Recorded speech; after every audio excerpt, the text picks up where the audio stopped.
how can you put your faith on something that you don't see? So talagang it's really a struggle. And another thing is, I like what you're saying, love. He desires to have a relationship with us, but then He also gave us the free will. Walang pilitan. As I say earlier, nagsabay kasi yung spiritual discipline natin sa physical discipline natin, love. It was all about discipline. When working, alam mo, sa lahat ng bagay lang, in all aspects of our lives, discipline, you will thrive. It all boils down to discipline. That's true. Welcome back to Staying Afloat with VJ and Camille. Yes! Okay. How are you, my love? I'm good. I'm good. Medyo a little bit under the weather, but I'm feeling fine. I'm happy to be here and I'm happy to be doing this as always. And for this episode, a lot of people are actually wondering, paano ba tayo umabot sa ganito? I believe on our pilot episode, we spoke about why did we start this podcast.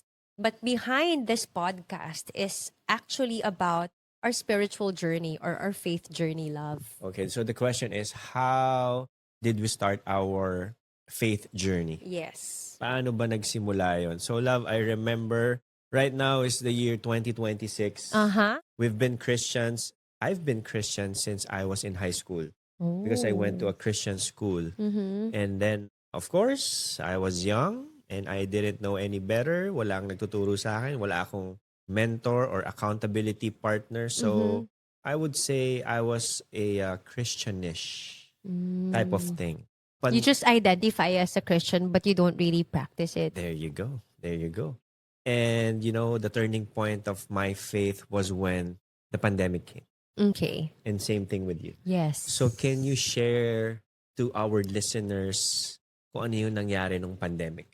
Yes. So, Sorry, a little love. bit of background. So, we got baptized year 2017. 2017. I was pregnant. Before we got married. No, Ano? after na. After we got married. Oo. So, we decided to, you know, get baptized. Yeah. And I think us getting baptized at that time was because, love, parang we both really decided na ano ba talaga? What are we gonna do? Because I come from a Catholic background. My parents or family, we grew up as Catholic. So, yun din yung naging practice ko growing up. But then, you know, I remember Pastor Peter saying that it's not really about religion. It's about having a relationship with the Lord, with Jesus. And yun naman talaga yung sinisik ko.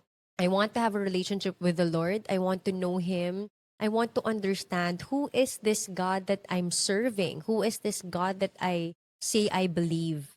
So, okay. we got baptized because yun na talaga yung, okay, from now on, this is what we are going to be. This is the church where we are going to build our faith on.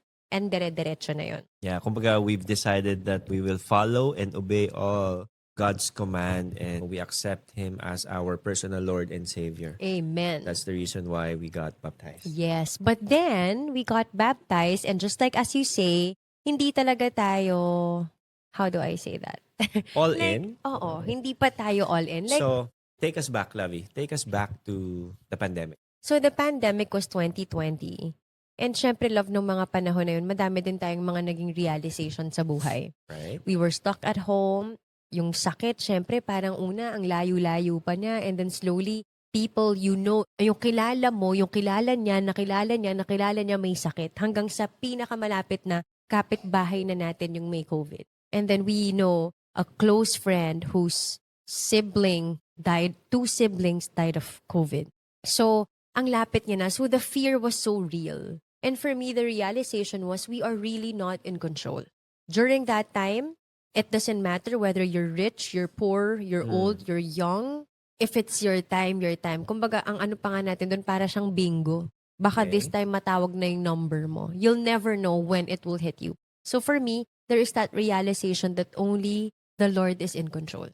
Worrying starts to creep in. Siyempre, walang trabaho, ang daming bills, hindi tumitigil, may mga anak tayo, at kailangan nating mag-provide. So, yun yung pinaka parang start nun. And then for me, I just, you know what? Kesa mag-worry ako, I want to know the Lord. Okay? So, I opened the Bible. So, Okay.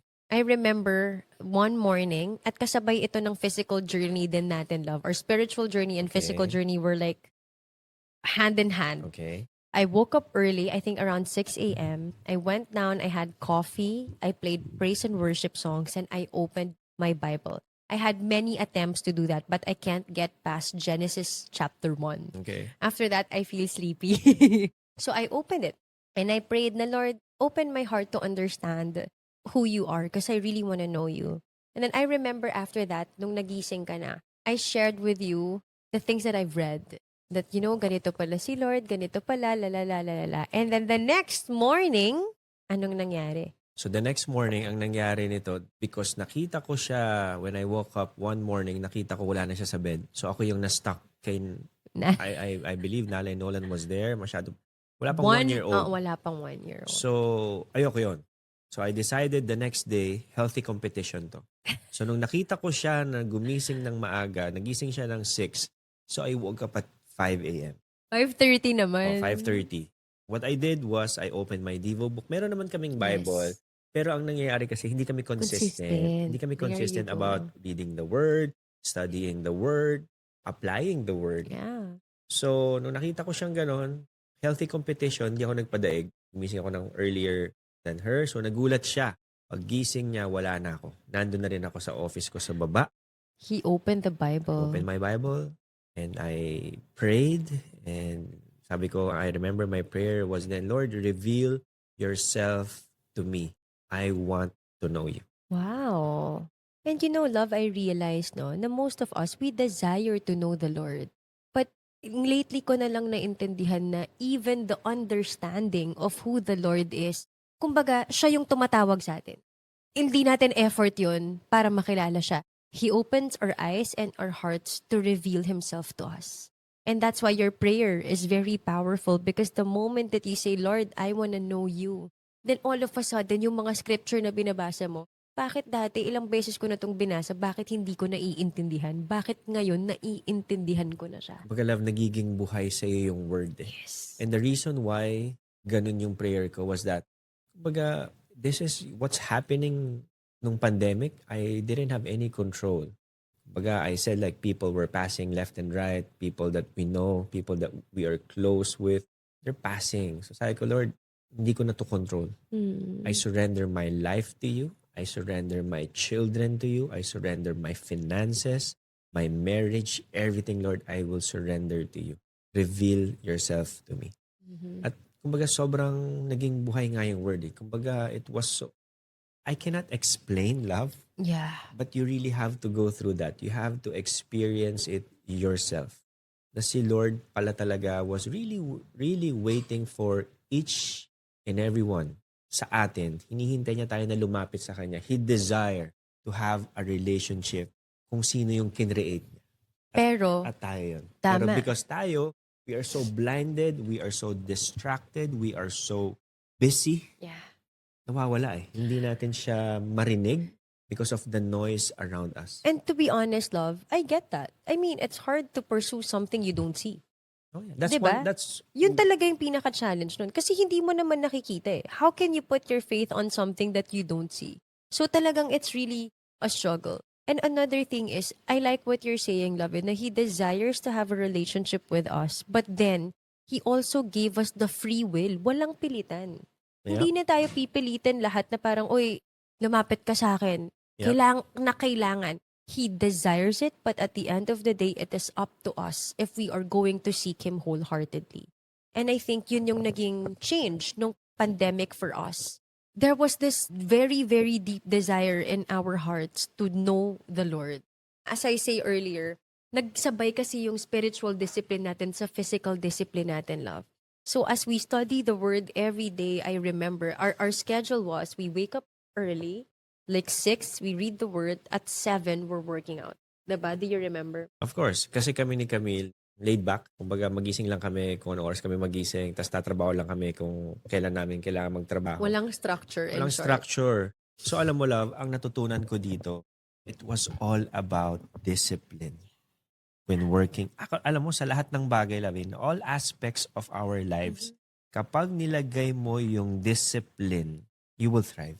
That's true. Lahat yan magiging okay. Yung trajectory kasi natin before was Kahit saan pababa gulo-gulo lang, oo. actually kung saan-saan. wala tayong structure, yung trajectory natin, I'm sure it's going down. Lahat umayos, yung kinakain natin, yung sleeping habits natin, yung lifestyle, working out, it all boils down to discipline. That's true. Yun ang natutunan ko dito, love. Na kapag in-apply mo ang disiplina sa lahat ng aspeto, spiritually, emotionally, physically, magiging okay lahat. Yun yung, That's true. yun yung natutunan ko, love. Yun yung natutunan ko sa lahat. Mm-mm. And it's slowly, dahan-dahan siya. Like, I remember we would do that. Kasi yun yung first two things na inayos natin, love. Our spiritual discipline and then our physical discipline. Physical. Diba? And then after that, pumasok na dun yung mindful eating. There you And go. then, of course, pumasok na dun yung, umu-okay ito Okay, dagdag ulit tayo, aga tayo matulog. Kumbaga, slowly, you build on those healthy habits slowly. And most of us, kasi we start ng parang, gusto natin baguhin lahat ng sabay-sabay. And it's hard to achieve that. So when we fail, we're like, wag na, it's not working. But yes, it's a big part of that. And our spiritual journey and discipline is the one that actually fire-started everything na parang nag-trickle down na siya into that. So yun. And then, the next thing that happened was, all these principles that we were learning in the word love, we started applying it in our marriage. Like, I remember when we were living in the townhouse, we would have like tiny arguments every day. And I know I would hurt you and you would hurt me. And then hindi pa natin alam mag-process nun. Do you remember, nag-aaway talaga tayo, love? No. Of course. I don't, parang it feels so long ago kasi for me. But I remember na we would have like hurtful exchange. And then, I remember thinking nung time na yun na parang, shocks, ganito ba yung marriage? Na parang araw-araw ganito, nakakasakitan kayo ng loob. Tapos, pipiliin mo na lang na at that time, hindi forgiveness nga isi-sweep mo na lang under the rug. Hindi mo na lang pag-uusapan. Tapos kunwari, mag-move on na lang kayo na okay na kayo. So parang for me, it was hard. Like marriage was not easy at that time. And then when we started reading the word, we started applying that also in our marriage. I remember whenever we would like have an argument and we would go, the Bible says that we should do this. So it's no longer about what you say or what I say. It's about what the word says. And then we follow that. Ano yung tawag ko sa Bible before? Referee. That was our referee. Kasi it's not my way. It's not Camille's way. It's what the word is really telling us to do. Ano ba yung sinasabi niya? Kasi ito yung basis namin na kung paano kami dapat. Yes. And I think yun yung isa sa pinakamalaking nagbago sa marriage natin, love, was because it's one thing for you to know the word, but it's another thing for you to actually apply it. And the reality is, it's hard to apply it. Lalo na kung may mga nakasanayan ka ng ways na gusto mong gawin. It's actually the hardest, my love. Yes. And parang feeling ko, yun yung parang breakthrough in our marriage. Kasi, Lord, we want to know this. We want to learn this. But at the same time, applying it is so hard. And yet, we still tried to do that. And then the next thing that we did was, we wanted to grow in faith. How? By being part of a community. And I remember the first church event that we went to was the 2B1 marriage retreat. Diba, love? Tapos yun because of that, we learned more biblical principles about marriage, and those are actually the same things that we share here in our podcast as we also apply it and experience it. We became a part of an accountability group. Diba? So parang, What do yun you mean kasi, by accountability? Can you why elaborate? don't you? Okay, accountability group. Ako pala. So ano ba yung small group? Imaginein mo, a Christian life was not meant to be walked alone. Hindi po pwedeng ang Christian life mo, mag-isa ka lang na naglalakad, mag-isa ka lang nagjo-journey. You have to have someone to journey with you. Because imaginein mo, di ba, ito yung principle ng charcoal principle. Imagine yourself being one of the charcoal. Di ba kapag ang mga charcoal sama-sama, ang lakas magbaga niyan, mabilis makapagluto. But imagine mo, tanggalin mo yung isang charcoal, set aside mo, mag-isa. Hindi na siya ganun ka lakas yung baga. At eventually, it will die down. Yeah. Yun yung importance ng having a small group. Kasi those people will encourage you first thing. Those people will call you out kapag hindi na maganda yung ginagawa mo. Yeah. Kapag it's not aligned or you are actually, let's say, living in sin. Mm-hmm. And ito rin kasi yung magpe-pray sa'yo. na ito yung mag-encourage tayo sa'yo na, hey, I know marami kang pinagdadaanan, but let me remind you that whatever you are going through, it's not permanent. You are just going through it. So very, very important sa amin ni Camille yung accountability group.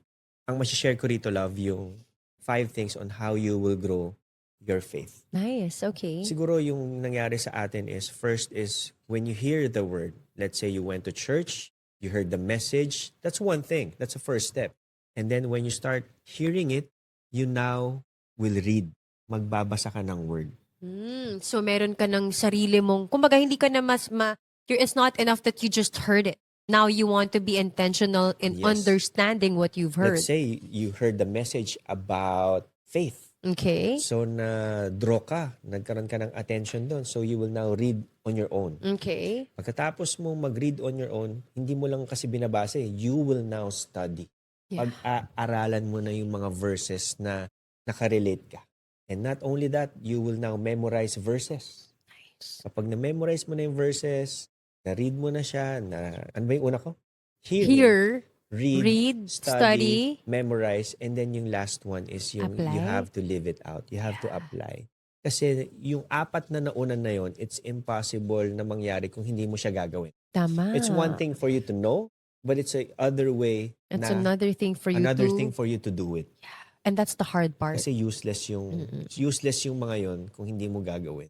Yun yung 5 ways on how you will grow your faith. Agree. Going back to accountability group, no, why is it important that you choose the right group that you will go to, especially in marriage? Because you will get advice that's based on the word. Most of the time, kapag ang mga couples nagsistruggle, of course, they go to their friends. But what you get from your friends are their opinions. At iba-iba sila ng mga paniniwala. And sometimes you might get the wrong advice. And somehow, it's real for most of us. If you're struggling in marriage, you go to your friend and your friend will tell you, may paghiwalay ka na lang. Iwan mo na yan kung di ka na masaya. Isa lang ang buhay mo, wag mong sayangin sa tao na yan. But when you go to people who walk with you, who journey in faith with you, they will tell you advice or they will give you advice based on the word, not based on their feelings or their personal beliefs. What does the word say about whenever you're having conflict? You humble yourself, you forgive, you talk it out, you process things together. There are ways to process that. We've tackled that in this podcast. So, importante kasi yun, love. Kasi sometimes yung mga nagbibigay sa'yo ng mga advice, yun din yung mag-shape ng magiging decision mo. Right. And it will affect your life, how you make decisions and kung saan pupunta na yung direksyon ng buhay mo. You know what, love? I just remember it now. Real story. When we were in the cruise, we were talking to, what's her name? I forgot her name. Anyway, so she was telling us that we have to counsel this couple. Yeah, alam mo yung sasabi mo, alam ko yung sasabi mo, di ba? Naalala mo na? So No. we have to, kumbaga parang i-connect daw niya tayo doon sa couple na yon. At itong couple na to, love, mga celebrity to. Yeah. Remember? Yes. So remember kasi they are in the verge of separation. So si girl, yung mas nagtatrabaho and she puts more on the table. Mm-hmm. Tas si guy naman, yung sakto lang. And ang advice sa kanya ng mga friends is hiwalayan mo na yan. May trabaho ka, May pera ka. hiwalayan mo na yan, makakahanap ka rin ng iba.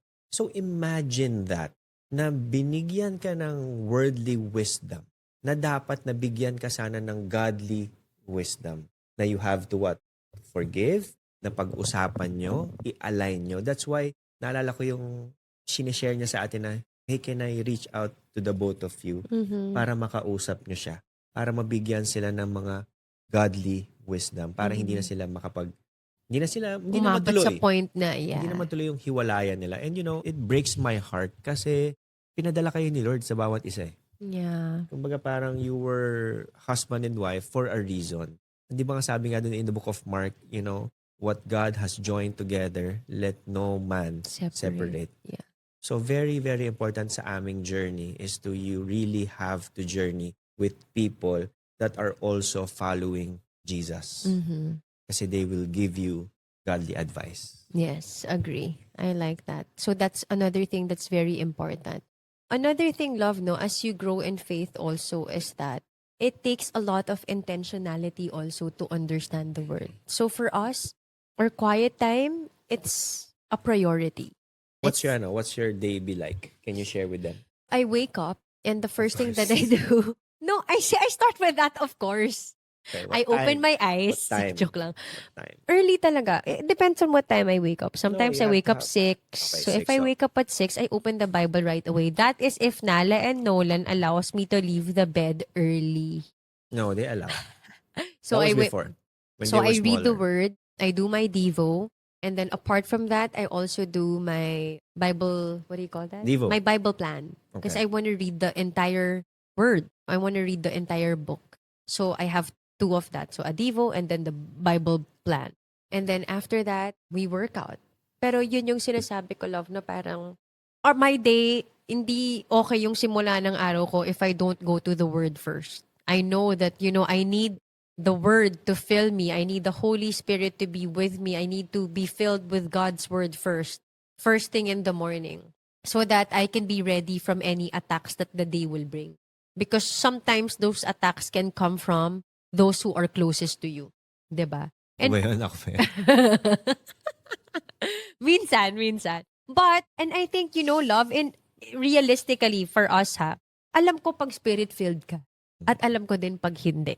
Mm, Ramdam na ramdam ko yun. And I'm sure you're the same with me, of right? course. So talagang ibang-iba lang the way you respond, the way you react to things kapag alam mong you went to the word first. So for me, that's a non-negotiable. That we really always have to fill yourself with the word. Kasi hindi porket nagbasa ka today, nag-Sunday service ka, that's enough to last you the whole week. Siyempre, love, ang daming challenges, ang daming distractions. So that's my first thing.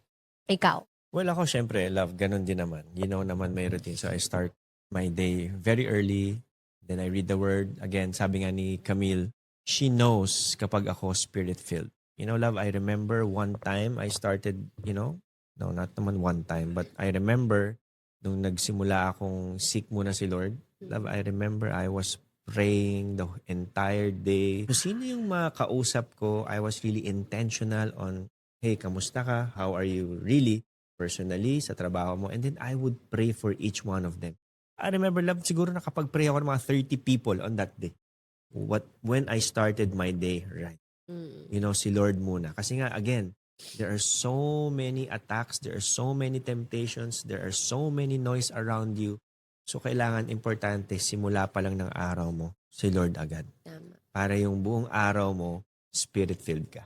At saka minsan nga, nauna na si Lord sa araw mo, pero pag inatake ka, iba pa rin, ikaw pa rin yung lumalabas. So what more kung wala talaga? So it's really very important. And siguro one of the things that I may say that help us also in growing in faith together, love, is that how we process things together. Like, we no longer, ngayon natuto na tayong mag-usap ng maayos. It's no longer na parang we attack each other or we see each other as the opponent or the enemy. But meron na tayong tamang template na how to correct me. Especially when it comes to correction. Ang sakit kaya pag kinokorek ka. 'Di ba? Parang, basta, it's not nice. It's not a good feeling. Right. But, because we, fill ourselves with the word, then now, even how we are to each other, yun na rin yung lumalabas. And if not, kung hindi man, nag-struggle man ako sa araw na to, I know you will give me the grace to forgive me for my shortcomings kung na-offend man kita, at ganun din ako sa'yo. Nice. So, yun. That's how our faith journey started. Yes. Doon tayo nagsimula. Yes. So, And we pray to keep growing and growing in faith. oh yeah. Diba? Every day. Every day. Every day. So, That's it for this episode. We'll see you again on the next one here on staying afloat with VJ and Camille.